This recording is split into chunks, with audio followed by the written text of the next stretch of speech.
तो देखिए बेटा दोबारा कर रहा हूँ मैं, डॉपलर इफेक्ट शुरू कर रहे हैं जी हम लोग। और जैसा कि मैंने कहा कि डॉपलर इफेक्ट कोई नया फिनोमेना नहीं है, आज की डेट में भी सुबह से शाम तक कई बार डॉपलर इफेक्ट तुम ऑब्जर्व करते हो या सुनते हो। सामने से बस स्टैंड पे आप खड़े हो, बस या कोई और गाड़ी आ रही है तुम्हारी तरफ, तो यू फील लाइक कि जैसे उसकी फ्रीक्वेंसी बढ़ती जा रही है, और जैसे ही तुम्हें क्रॉस करके वो आगे निकलती है तो तुम्हें लगता है यार फ्रीक्वेंसी कम हो रही है, जबकि ऐसा बिल्कुल नहीं है। जो गाड़ी चल रही है उसकी साउंड जब दूर थी तब भी वैसी है। ऐसा नहीं कि ड्राइवर जानबूझ के आपके लिए, आपके कान फाड़ने के लिए आपकी जो अपनी गाड़ी की जो फ्रीक्वेंसी बढ़ा रहा है, जब दूर जाने लगा तो फ्रीक्वेंसी कम थोड़ा कर रहा है, गाड़ी तो वही है, फ्रीक्वेंसी वही है। पर आपको ऐसा क्यों लगता है कि पहले फ्रीक्वेंसी बढ़ रही है और बाद में कम होती है? यही डॉपलर इफेक्ट है, क्योंकि डॉपलर ने इसको ऑब्जर्व भी किया और इसके लिए फॉर्मूले भी निकाले। ऑब्जर्व तो हमने भी किया, बचपन से करते आ रहे हैं, हर रोज करते हैं, पर हमने निकाला नहीं कुछ नहीं हमने बस छोड़ दिया कि चलो कल भी हुआ था, परसों भी हुआ था, आगे फिर होता रहेगा, ज़्यादा टेंशन नहीं लेने का, बोले छोटी सी ज़िंदगी है, इसमें टेंशन लेंगे तो कैसे बात बनेगी तो ये रहा Doppler effect. The phenomena of change in frequency of sound wave when there is a relative motion between source and observer, दोनों स्टेशनरी नहीं, when there is relative motion between source and observer, source of sound और observer के बीच में relative motion जब होगी, then you feel like कि frequency में change हुआ है। इसी फिनोमेना को हम डॉपलर इफेक्ट बोलते हैं। तो मान लो भाई कि आपके पास ये है साउंड का एक सोर्स, कितना बढ़िया स्पीकर देखो बना हुआ है, और ये किसी गाड़ी में लगा हो सकता है, हॉर्न बज रहा है मान लो, और गाड़ी भी फॉरवर्ड डायरेक्शन में चली हुई है जी। गाड़ी की वेलोसिटी हमने बोल दी वीएस। वीएस क्या है बेटा? वीएस इज वेलोसिटी ऑफ, मैं लिख लेता हूं जी, वेलोसिटी ऑफ सोर्स। वीएस क्या है बच्चों? Velocity of source. सोर्स मतलब गाड़ी जो जिस पे हॉर्न लगा है उसकी। तो ये वी क्या है? ये वाला V is velocity of sound। V क्या बेटा? velocity of sound। और Vm हमने क्या बोला? velocity of medium। मीडियम मतलब एयर, अब साउंड एयर में तो चलेगी, तो velocity of medium। For the time being question को या डेरिवेशन को सिंपल रखने के लिए मैं मान रहा हूं कि for the time being Vm 0 है। हवा नहीं चल रही है, ना आगे ना पीछे ना किसी और डायरेक्शन में। तो Vo क्या है? ऑब्जर्वर की वेलोसिटी बेटा। Vo is velocity of observer बच्चों।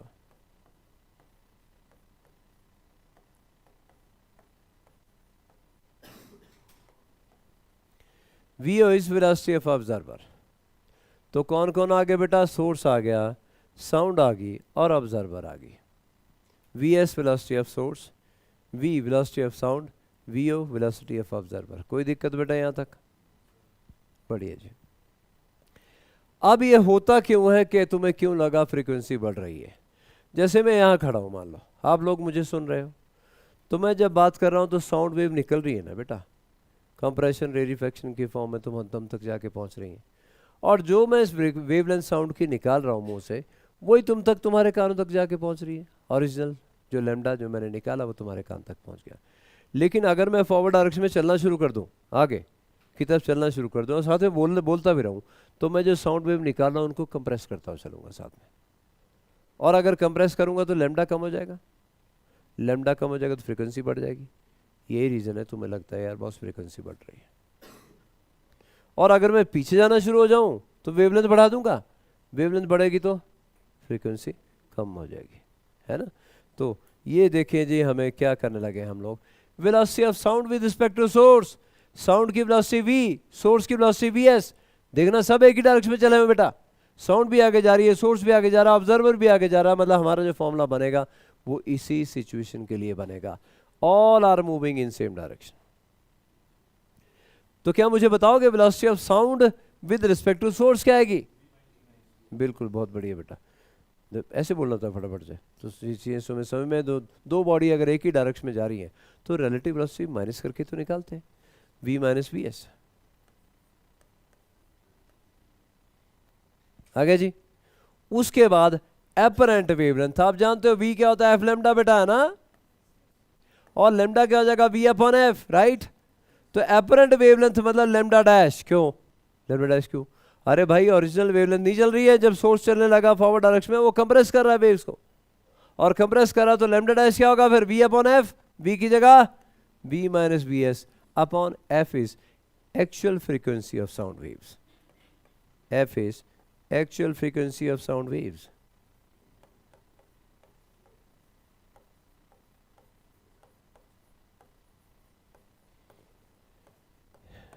Actual frequency of sound wave बेटा,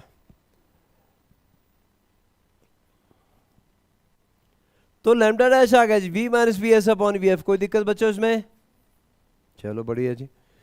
velocity of sound with respect to observer बताओगे, साउंड v की v वेलोसिटी ऑब्जर्वर की इसी डायरेक्शन में v हो, v माइनस v हो, दोनों एक ही डायरेक्शन में जा रहे हैं तो माइनस करके निकलेगी।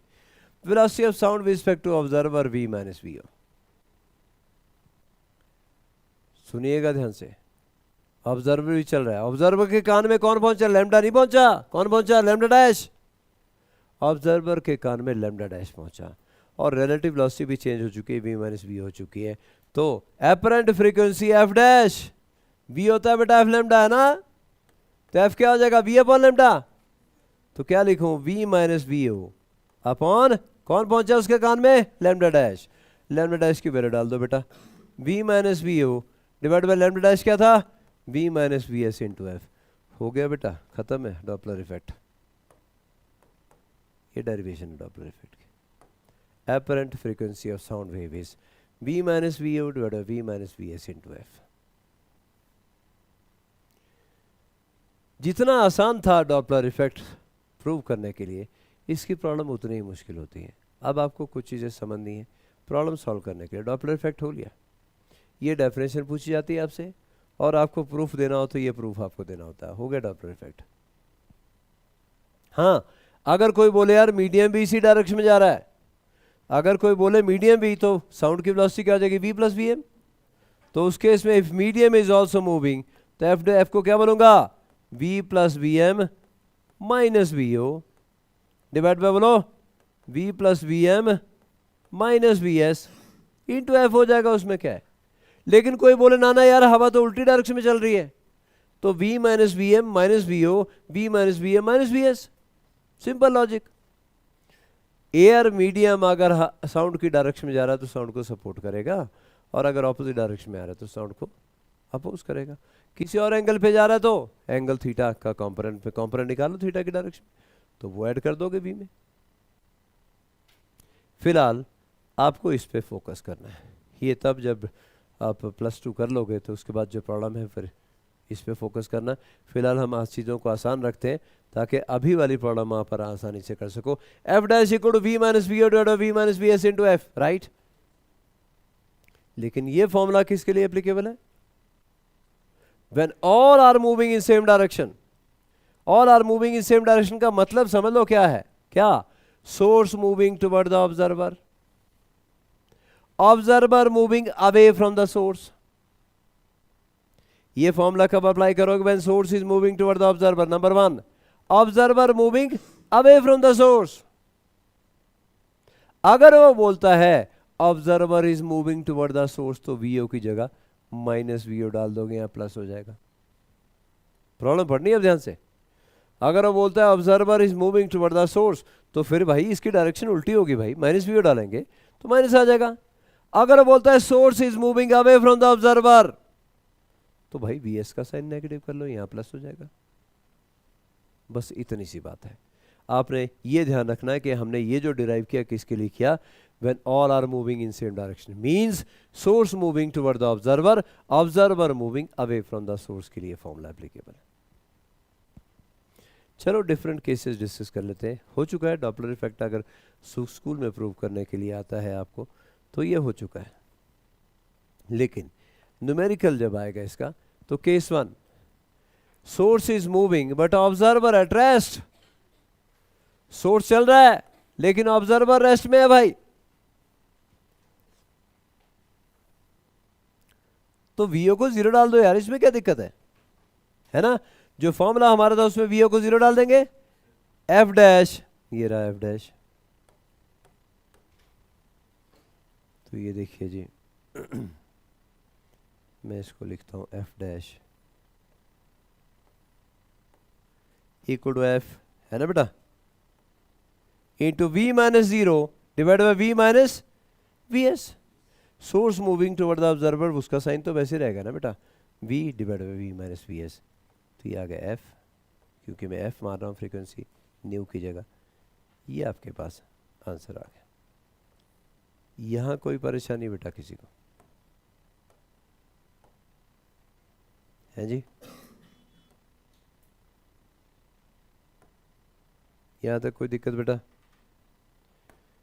कुछ नहीं किया मैंने, वीओ को जीरो डाल दिया उसी फॉर्मूले में, बाकी जैसा था वैसे रहने दिया, क्योंकि source is moving toward the observer, उसका साइन तो चेंज होगा नहीं। तो न्यूमेरिकल करते हो बस इस चीज़ का ध्यान रखना है कि हमने किसके लिए फॉर्मूला डिराइव किया था और गिवन क्या है।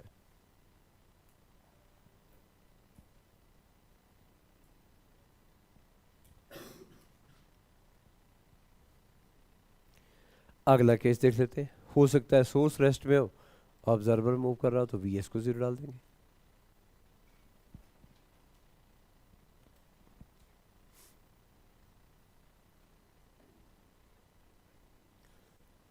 हो गया सेव अब।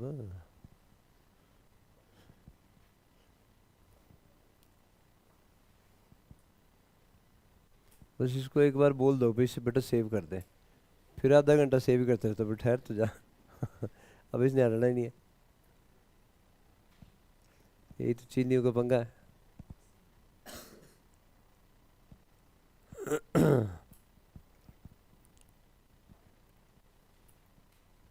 अच्छे से कर ले सारी जिंदगी भर का सेव, बस तो हटियो मत।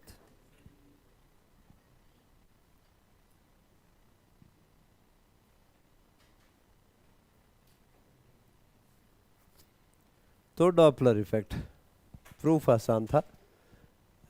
Velocity of source with respect to velocity of sound with respect to source निकाली, लैम्डा डैश निकाला, वो लैम्डा डैश पहुंच गया ऑब्जर्वर के कान में जाके, velocity of sound with respect to observer निकाली और एफ डैश निकाली। दो ही स्टेप हैं बस प्रूफ के। चलो भाई अगले पे चलते हैं जी। और अगला हमारे पास क्या है? Source is moving away from the observer बेटा, source is moving away from the observer. सुनिएगा ध्यान से। और ऑब्जर्वर रेस्ट पे, तो वीओ तो जीरो आएगा ना, तो वीओ तो जीरो होना ही होना है, लेकिन source moving away from the observer का वीएस भी नेगेटिव हो जाएगा, तो V minus minus V S plus V S हो जाएगा। बस इतना ही करना था। मतलब आपने न्यूमेरिकल बहुत ध्यान से पढ़ना है और जो कुछ दिया हो उसके हिसाब से जो है आपको फिर आंसर करना है। ठीक है जी? तो मैं एफ और एफ डैश ही लिख लेता हूँ ताकि आपको कोई दिक्कत ना हो। ये आ गया F dash equal to F, और ये भी आ गया एफ, और V minus minus V S क्या हो गया? वी प्लस वी एस हो गया। तो ये पार्ट हम न्यूमेरिकल के लिए कर रहे हैं कि न्यूमेरिकल में जब बोलेगा वो कि यार ऐसा हो रहा है भाई, तो तुम्हारे दिमाग में एकदम से आना चाहिए बॉस इसका तो नेगेटिव साइन डालना है यहाँ पे। चलो आगे अगला केस।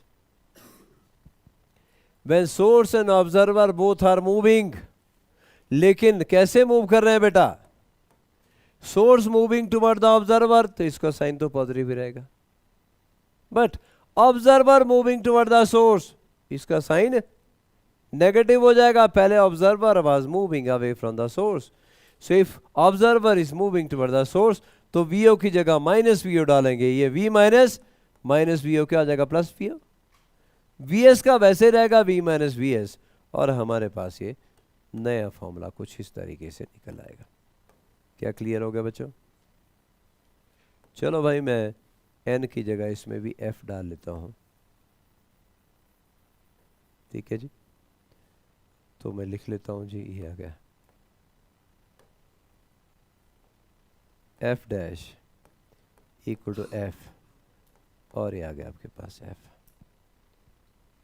कोई दिक्कत इसमें बेटा? ये न्यूमेरिकल पार्ट के लिए कर रहे हैं हम लोग के, न्यूमेरिकल में आपको कोई कंफ्यूजन ना हो, बस साइन बदलने हैं, क्योंकि जो हमने डेरिवेशन की थी वो ये थी, source moving toward the observer and observer was moving away from the source. वैसा ही हो तो हमने प्लस साइन रहने देना है, उससे उल्टा हो तो हमने माइनस साइन लगा देना है।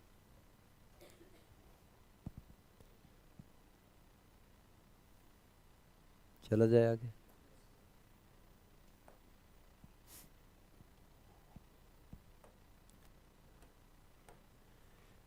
When both are moving away from each other, observer moving away from the source, बेटा बोलो plus minus plus, source moving away from the observer बोलो माइनस। तो फिर आपका फॉर्मूला आप क्या लिखोगे यहां पहले वाले केस में? बोलो F dash equal to F, बोलो V minus V O divide by V minus minus V S, V plus V S. बेटा जहां पता ना चले वहां बताना है। अच्छा यहां बोलो जी, observer moving behind the source, ये देखो सोर्स इधर को जा रहा है, source moving away from the observer V S negative, source moving away from the source, observer moving toward the source V O negative, दोनों नेगेटिव, दोनों नेगेटिव हो गए। तो आपका नया फॉर्मूला क्या बना? F dash equal to F V minus minus V O, बेटा plus V O, V minus V S क्या हो गया? V plus V S. लो भाई नया फॉर्मूला ये बन गया। तो न्यूमेरिकल भी आसान है इसके, और एक न्यूमेरिकल यूजुअली हर बार आ जाता है इसका, जेई में भी और नीट में भी।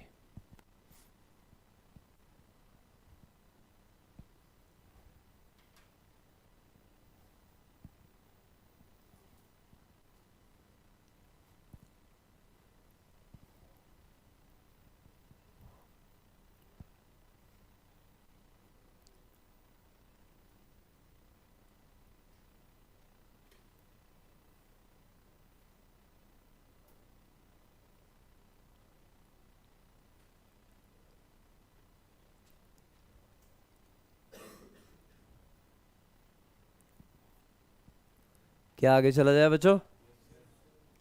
लो भाई अगला केस भी छोड़ना नहीं हमने कुछ भी, मतलब न्यूमेरिकल इसका है तो वो बस पटका के आना है वहाँ पे, है ना, क्योंकि ये बहुत ही आसान है। एक आधे पेज की डेरिवेशन थी शुरुआत की, वो समझ में आएगा तो उसके बाद वो यही बोलेगा ना कि ये ऐसा हो रहा है वैसा हो रहा है, सारे केस डिस्कस कर रहे हैं हम लोग, जो बोलेगा उसके हिसाब से साइन आपने डिसाइड कर लेना है। लो भाई अगला देख ले, moving sound source cross is a stationary observer. ये साउंड सोर्स है, मूव कर रहा है, जैसे गाड़ी, तुम बस स्टैंड पे खड़े होते हो, गाड़ी तुम्हारी तरफ आती है, फिर तुम्हें क्रॉस करके आगे निकल जाती है। पहले फ्रीक्वेंसी ज़्यादा सुनाई देगी, बाद में कम सुनाई देगी। कई बार उनका डिफरेंस पूछ लेता है कि बताओ भाई डिफरेंस क्या होगा। तो जब ये इसकी तरफ मूव कर रहा है वी वेलोसिटी से और ये स्टेशनरी, तो वी तो जीरो आ गया, source moving toward the observer V S positive बेटा। लेकिन जब इसको क्रॉस करके आगे निकल गया, ये आगे निकल गया, तो क्या होगा? Source moving away from the observer V S, तब वी एस को नेगेटिव डालेंगे, वी ए तो जीरो डालना ही डालना है। तो मेरा मतलब ये है कि देखिए फॉर्मूला क्या बन गया। तो फॉर्मूला क्या बन गया भाई? गुलेरिया जी, गुलेरिया ना, हाँ बोल, बिफोर क्रॉसिंग फॉर्मूला क्या बना? एफ डैश इक्वल टू, बिल्कुल बोलता रहा बेटा, F into V minus zero upon V minus V S, source moving toward the observer V minus V S. तो मुश्किल नहीं है चीजें,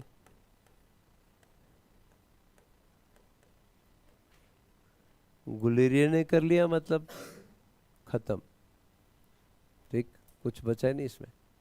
नहीं, अगला भी बता दे फिर। F dash equal to F V minus zero V plus V S. Guleria ने बोल दिया मतलब फाइनल है। कोई चेंज नहीं हो सकता इसमें, नहीं मेरे बेटा। यहाँ वी एस नेगेटिव आना था तो V minus minus V S, V plus V S हो गया। क्या हम आगे चले? Next case, moving observer crosses a stationary source. तो moving observer crosses a stationary source. अब ऑब्जर्वर मूव कर रहा है और वी एस 0 है और ऑब्जर्वर सोर्स की तरफ जा रहा था। Observer moving toward the source, positive negative? Negative, V O null negative. बाद में observer moving up from the source, V O positive negative? Positive हो गया। तो पहले वाले केस में F dash equal to V minus minus V O, V plus V O divide by क्या बेटा? सिर्फ वी, क्योंकि वी एस 0 है, इंटू एफ। और जब क्रॉस कर गया तो एफ डैश आपके पास आएगा V minus V observer moving away from the source divide by क्या बेटा? वी इंटू एफ के बराबर।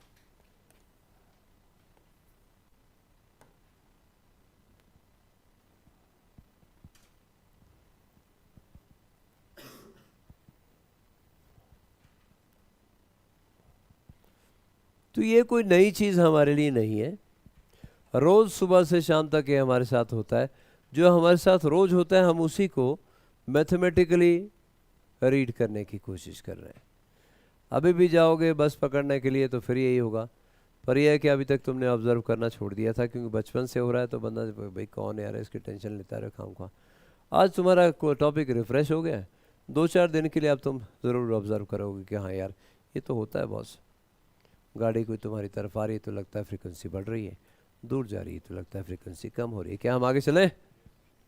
अगला केस चलते हैं जी, case 7, car moving toward a ball. तो एक कार है और वो दीवार की तरफ जा रही है। अब ये ध्यान से पढ़िएगा, क्या बोलेगा? बोले जी कार है वो दीवार की तरफ जा रही है, V C velocity of car, V velocity of sound. पर यार वी ओ भी तो वी सी हो गया बेटा, वो कार के अंदर ही बैठा हो चंपू भी, सुनने वाला भी। तो जो वेलोसिटी ऑफ कार है, ठीक है, जो वेलोसिटी ऑफ सोर्स है आप ऐसा बोल सकते हो, वही वेलोसिटी ऑफ ऑब्जर्वर भी है। मतलब वी ओ भी वी सी के बराबर है और वी एस जिसको बोलते हैं वो भी वी सी के बराबर है। यही हो रहा है बेटा। ऑब्जर्वर कार के अंदर बैठा तो उसकी वेलोसिटी वी सी हो गई, और जो सोर्स है वो खुद कार है तो उसकी वेलोसिटी वी सी हो गई, राइट। लेकिन अब होगा क्या? कार लेके आगे बढ़ा, साउंड आगे जा रही है बेटा, रिफ्लेक्ट होके वापस आ रही है, रिफ्लेक्ट होके वापस आ रही है। तो अब ये ध्यान देना है कि आपको ये मानना है, क्योंकि ये तो मुश्किल हो जाएगा, सोर्स भी खुद ही है, ऑब्जर्वर भी खुद ही है। वो वाली साउंड में तो इसको कोई डॉपलर इफेक्ट सुनाई नहीं देगा। किस साउंड में सुनाई देगा? जो रिफ्लेक्ट होके आ रही है वो ना। तो आप ऐसे ही इमेजिन करिए जैसे एक कार है ना, इसको मिरर मान लो और मिरर के दूसरी तरफ इमेज बनता है। जैसे आप मिरर के सामने खड़े होते हो तो सामने एक और तुम्हारे जैसे चंपू खड़ा होता है दूसरी तरफ को, जितना डिस्टेंस आगे तुम हो उतना डिस्टेंस वो खड़ा होता है। तुम अपना राइट हैंड हिला रहे होते हो, वो अपना वो लेफ्ट हिला रहा होता है। जो तुम करते हो, तुम हंसते हो तो वो भी हंसता है ना। तो ऐसा जैसे एक इसको मिरर मान के मिरर इमेज मान लो, जैसे ही तुम आगे जाते हो वैसे ही तुम्हारा इमेज भी आगे आता है, राइट। तो अब इसको मानोगे तुम सोर्स कि कार आ रही है आगे से और ऑब्जर्वर बैठा है यहां पे, उसके कान में क्योंकि रिफ्लेक्ट होकर आवाज आनी है, तो इसको मानोगे तुम सोर्स। सोर्स की वेलोसिटी वीसी, ऑब्जर्वर की वेलोसिटी वीसी, साउंड की वेलोसिटी वी। पर हुआ क्या? Observer moving toward the source, V O negative. फटाफट से आना चाहिए दिमाग में। Observer moving toward the source, V O negative. Source moving toward the observer, positive. तो वीओ नेगेटिव हो गया, वीएस पॉजिटिव हो गया। ये रहा आपका formula, F dash equal to F V minus minus V O. V O क्या था? बीसी के बराबर। मैं पूरा ही लिखता हूं, देखो वीओ वीसी के बराबर है और आपका वीएस भी वीसी के बराबर है। तो एफ डैश आप क्या लिखोगे? F into V minus minus V O. क्यों भाई? Observer moving toward the source है, divided by V minus V S के बराबर। वी ओ भी वी सी के बराबर है, वी एस भी वी सी के बराबर है। तो आपके पास एफ डैश कितना आ गया जी?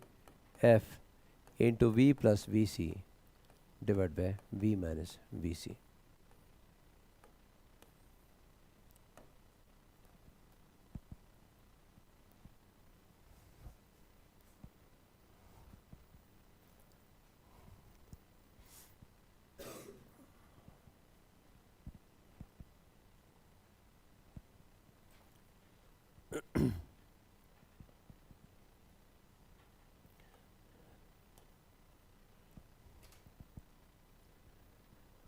हो गया जी बच्चों? चलो आगे। लो भाई अगले वाले पे चलते हैं। और आगे आपके पास क्या है? टारगेट ही मूव करा भी सबसे मुश्किल ही है आपका। और ये मेरे ख्याल लास्ट ही केस भी है। और हाँ जी लास्ट ही है, नहीं आगे भी थोड़ा सा है केस, लेकिन लास्ट ही समझो आप। तो यहाँ पर आपके पास क्या है? टारगेट मूव कर रहा है। अबे बंदा खड़ा है भाई, सोर्स भी खड़ा है, लेकिन सामने जो दीवार है वो मूव करना शुरू हो गई। अब एक तो साउंड आपको सीधी सुनाई देगी बेटा, ऐसे सीधी, उसमें तो डॉपलर इफेक्ट नहीं आएगा क्योंकि सोर्स भी रेस्ट पे है, ऑब्जर्वर भी रेस्ट पे है। डॉपलर इफेक्ट क्यों आएगा? सामने जाएगी साउंड, वहां से रिफ्लेक्ट होके वापस आएगी।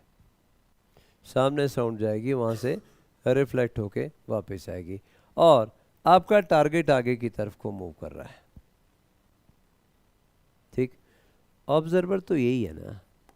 और ऑब्जर्वर क्या है बेटा? रेस्ट में लग रहा है फिलहाल तो, पर रिलेटिव वेलोसिटी निकालोगे तो रेस्ट में नहीं है। क्यों? रिलेटिवली ये इसकी तरफ जा रहा है वीटी वेलोसिटी के साथ। अगर ये वीटी वेलोसिटी इसकी तरफ आ रहा है तो ये भी वीटी से आई की तरफ जा रहा है। रिलेटिव वेलोसिटी अगर निकालो तो रिलेटिवली इनके बीच का डिस्टेंस कम हो रहा है। Observer moving toward the source, this is acting as a source now. ये है ना बेटा, साउंड यहाँ गई और यहाँ से वापस आ रही है, it is acting at source. तो observer moving toward the source negative v minus V O, V O V T के बराबर है तो v plus V T. Source moving toward the observer positive, speed क्या है सोर्स की? V T के बराबर v minus V T. F dash equal to F into V plus V T divided by V minus V T.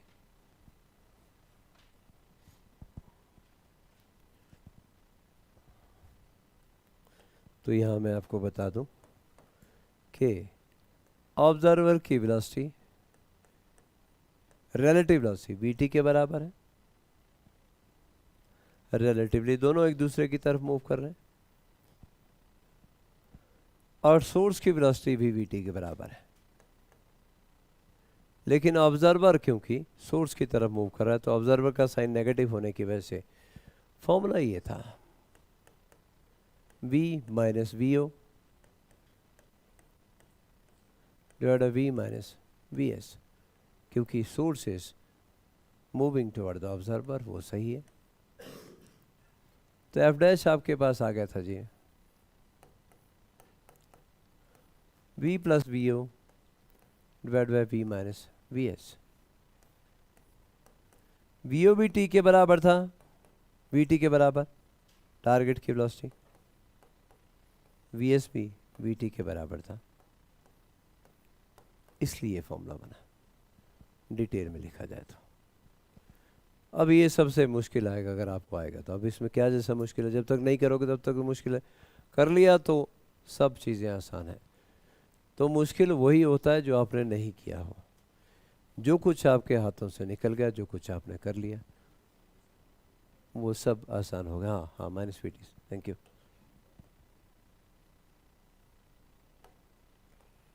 v minus V T बेटा।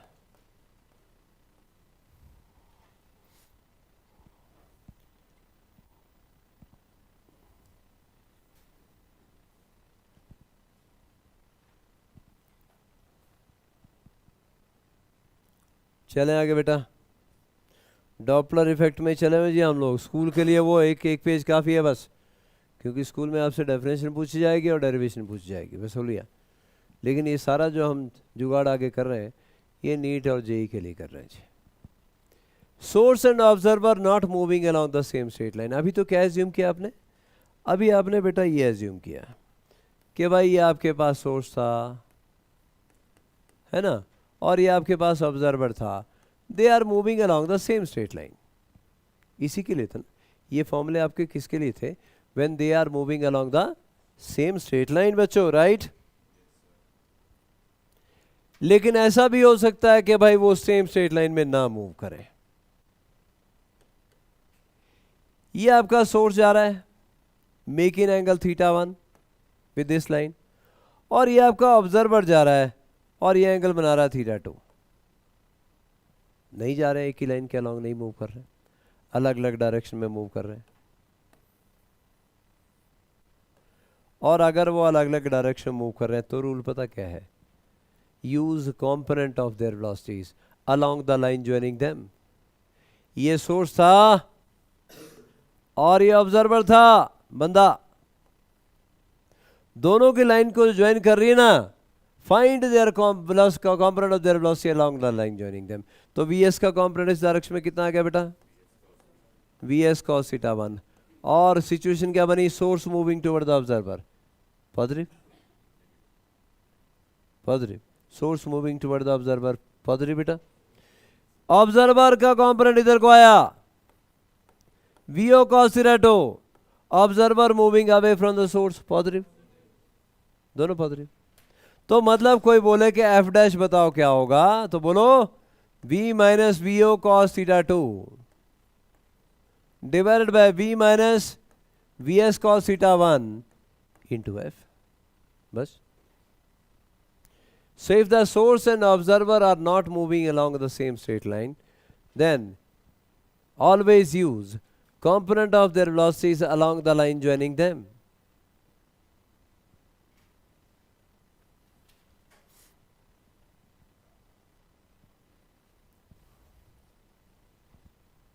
Always use the component of their velocities along the line joining them.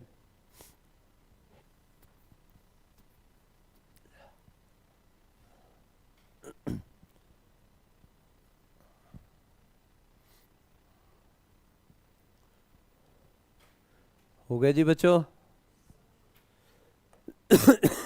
I hope कि आप अच्छे से समझ गए कि VO आपका ऐसे भी हो सकता था और θ2 यहाँ हो सकता था, तो VO cos θ2 यहाँ ना था, observer moving toward the source, फिर नेगेटिव साइन यूज करता। तो ये आपने देखना है कि कौन किसकी तरफ जा रहा है, उस हिसाब से आप प्लस या माइनस साइन का यूज करोगे। चलो आगे बच्चों। There will be no Doppler effect, frequency में कोई चेंज नहीं आएगा। Number 1, when source and listener both are at rest. क्यों? क्यों भाई? क्योंकि एफ डैश आपके पास था V minus VO divide by V minus VS into F. तो बेटा अगर VO भी 0 और VS भी 0 है तो V upon V1 F dash equal to F आ जाएगा।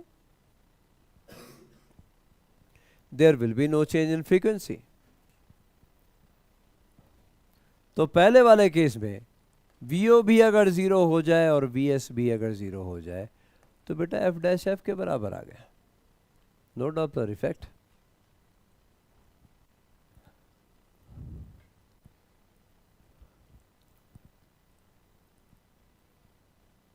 अगला, when medium alone is moving, VS भी 0 है, VO भी 0 और मीडियम चल रहा है। अगर मीडियम चल रहा है तो मैंने क्या फॉर्मूला बताया आपको? V plus VM minus VO divide by V plus VM minus VS into F. तो अगर VO भी 0 है, VS भी 0 है और सिर्फ VM चल रहा है तो V plus VM upon V plus VM 1, F dash equal to F, no Doppler effect. सही बोल रहा है जी, कोई दिक्कत नहीं है, बिल्कुल इसके लिए भी सही बोला। तीसरा, when source and observer move in such a way that distance between S and L remain constant or relative velocity 0, मतलब VO is equal to VS, तभी होगी ना, सेम डायरेक्शन में जा रहे हैं और VO और VS के बराबर है। यहां ध्यान लो, अगर VO VS के बराबर होगा, V O equal to V S equal to V dash, तो v minus V dash upon v minus V dash cancel, f dash equal to f, कोई डॉपलर इफेक्ट नहीं होगा। तो अगर उनकी रिलेटिव वेलोसिटी जीरो है, मतलब उनके बीच का जो डिस्टेंस है वो हमेशा कांस्टेंट रहता है, दोनों मूव कर रहे हैं लेकिन डिस्टेंस कांस्टेंट रहता है, तब भी कोई डॉपलर इफेक्ट नहीं होगा।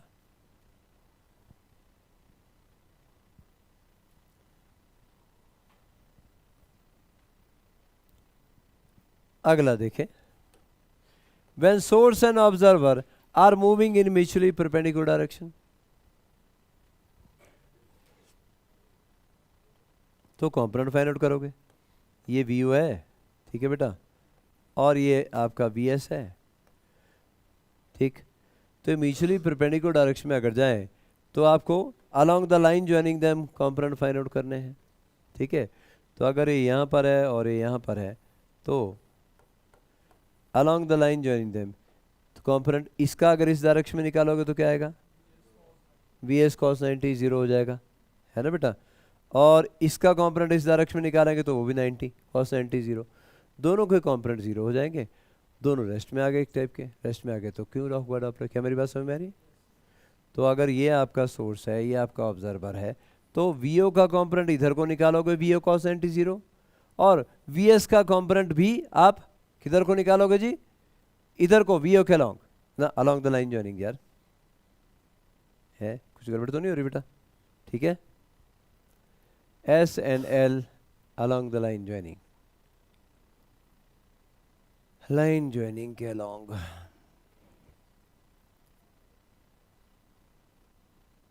आगे जाएगा तो डिस्टेंस बिटवीन क्या, मूविंग म्यूचुअली परपेंडिकुलर डायरेक्शन, लेकिन इनमें से एक कांस्टेंट, एक रेस्ट में होना चाहिए तब होगा। Source and listener moving mutual and one of them is at rest,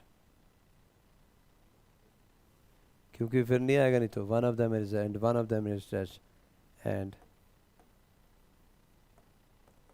one of them, मैं दोबारा एक्सप्लेन करता हूँ, इज एट रेस्ट। जैसे ये देखो, जैसे ये रहा, ये सोर्स है बेटा, रेस्ट में है, इसको छोड़ ही दो, क्योंकि रेस्ट में आ गए तो म्यूचुअल परपेंडिकुलर कहाँ हो गए, है ना। इसकी जगह पता क्या लिखो, इसकी जगह लिखो when one of source and observer, लिखना बेटा, व्हेन वन ऑफ सोर्स और observer, when one of source or observer is at the center of the circle, when one of source of observer is at the center of the circle,